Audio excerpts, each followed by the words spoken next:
Do you want to be an energy tycoon in an alternate timeline in 19th century Saxony? If that sounds like fun, then I recommend today's featured game, Nucleum.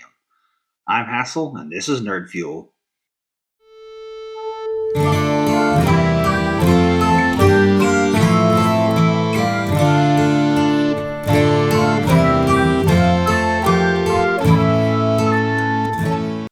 Elsa von Freulenfeld has isolated the element uranium and developed a process she called atomization, about 100 years before nuclear technology existed in our timeline. In Nucleum, you will earn victory points by developing networks, urbanizing, and completing contracts.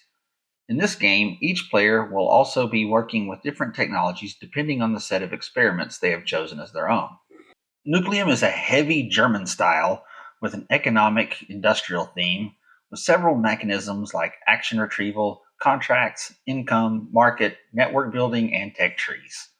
There is also a completely separate rulebook for a one-player game. Now, I'm not the biggest fan of one-player games generally, but this one was okay. The designers did a pretty good job. However, as most games are, this one is better with a crowd. Now, it seems that since I picked this game up at Spiel Lesson 23, like a couple of the other ones that I've reviewed on here already, has proved beneficial again, as it seems that this game doesn't have a release date in the US until 15 November. So I'm an early bird again, and I hope this video can give you fellow Americans some insight on this one before it hits the shelves. So this game is a lot bigger than the other games I've had on here, so I'm not going to do a full playthrough. Instead, I'm going to give you the brief rundown of the basics, or otherwise this would take quite a while. The first thing I want to talk about is the setup. The first time I played this, the setup took me forever. There are many tiles, tokens, and cards for this game.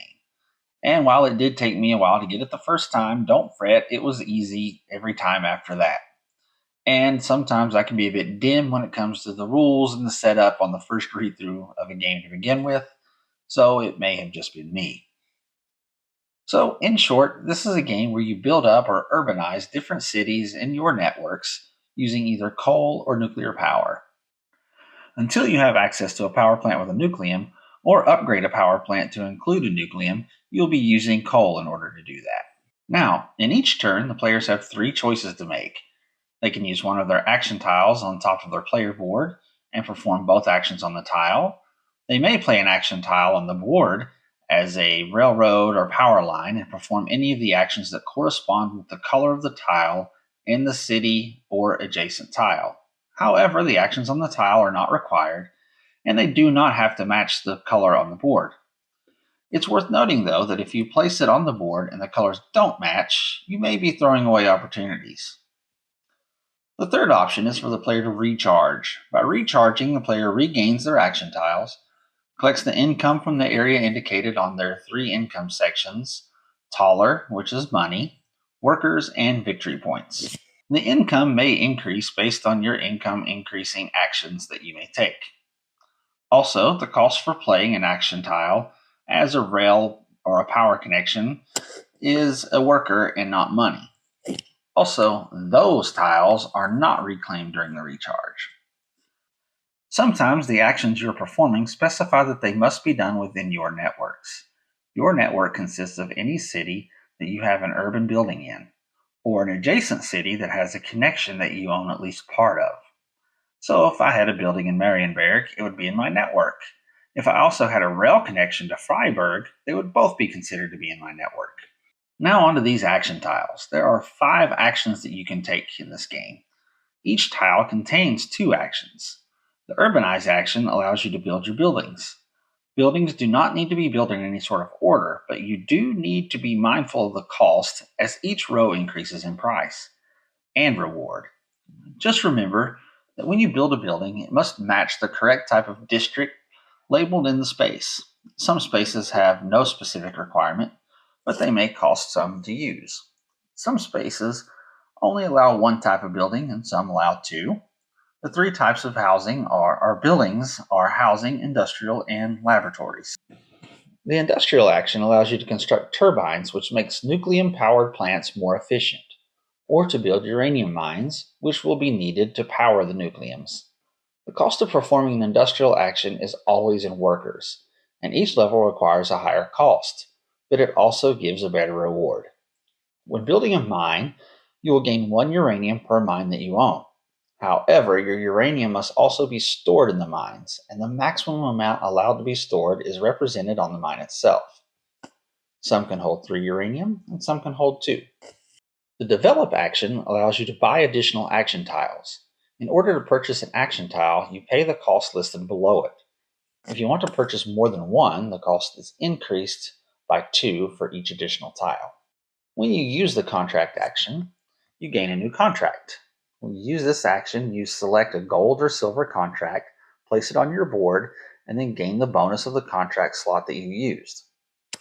The contracts require certain conditions to be met, and when met, you gain the rewards on the tile. There are also purple contracts that you cannot collect, but you can still complete them. Finally, we have the energize action. In order to complete this, you must bring either coal or nuclear energy back to a power plant that is connected to that building via rail/power line connections in the amount listed on the building tile. Once the building is energized, you flip it over and collect the bonuses listed. If you need to use coal, you will bring it from one of the 2 coal areas on the board, pay the price on the car, and flip the tile over. The first time the coal is used, it costs 1. The second time, it costs 2, and each additional time, it costs 3 taler. You do not have to own any of the rail/power lines that would get the coal to where it needs to go. You can also use uranium instead of coal if the power plant has a nucleum. The uranium produces 2 power as opposed to coal's 1 power. However, a nucleum equipped plant will only allow you to use 1 uranium at a time unless you have equipped turbines. Then you can use additional uraniums. There are also actions and industrial bonuses that can increase that amount as well. Just keep in mind that if the turbine is owned by another opponent, then you got to pay them a tax. When playing action tiles, you may also collect achievement tokens. These are used during recharge to achieve milestones. You can only put 1 milestone marker on each colored tier. If you can only place it in one tier where you already have one, you must go 1 lower. If the tier has a nucleum, you may place it in a power plant of your choice. Now, as a reminder, this is only done during your recharge action. Now let's talk about technology. Each player has a different set of technologies on their board. By fulfilling contracts, powering buildings, or hitting milestones, you can complete your experiments. The blue ones are immediate, and the brown ones continue throughout the rest of the game. The game goes on until 2 of the in-game conditions are met for a 3+ player game, or 3 conditions are met for a 2-player game. There are 5 different in-game conditions. A player hitting 70 points, emptying either the contract or action tile stacks.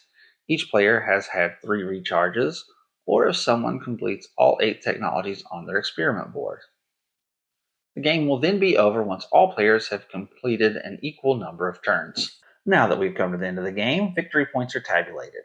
This is dependent on completed milestones, experiment technologies accomplished, remaining uranium, remaining workers, remaining money, income advancement, and number of energized buildings.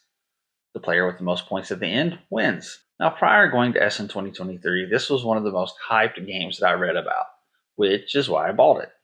Fortunately, it lived up to the hype. It is a great game. So, on to the scoring. I'm going to give this an 8 out of 10 on setup. I was going to give it a 7, but once you learn it, it's pretty easy after that. But it is a doozy. Rules, I'm going with a 9 out of 10. For the most part, things are pretty straightforward. I'm not going to mention any games in particular, but there are plenty out right now that have some terrible explanations of the rules. As massive as this game is, the designers managed to keep it together. Fun is also a 9 out of 10. I love it. It's a lot of fun. It's a bit complex, but it's still manageable. And I had fun playing it even on the first playthrough while I was learning the rules. The replay value is a solid 10 out of 10. I'm excited to play this game again. Also, the setup allows for different types of scenarios each time. I didn't go into it, but during setup, there is a card that is randomly selected, and it adjusts the map into a different configuration each time you play. The aesthetics are a 9 out of 10 for me as well. It has a big steampunk feel to it, which gives it a bonus points for me right off the top. I love the player cards, and as I said in the last video, the wooden meeple and tokens are things I like as well. And this gives Nucleum a 90, a solid A. And it appears that 2 weeks in a row we've had a game that scored an A. I like that. That means I'm not wasting my money. So please check this game out when it's available in your area. Finally, please continue to send me feedback on these videos. I really enjoy it, and you're not going to hurt my feelings. It only makes me better. I really love doing this. I love bringing these videos to you, and if you enjoy watching them, please like and subscribe. Also, check out my Patreon in the description. I hope to be bringing some more benefits to it soon. If you have any suggestions, you can DM me or send me an email at buythemeepleforthemeeple@gmail.com. I hope you enjoyed watching this, and I hope you tune in next time.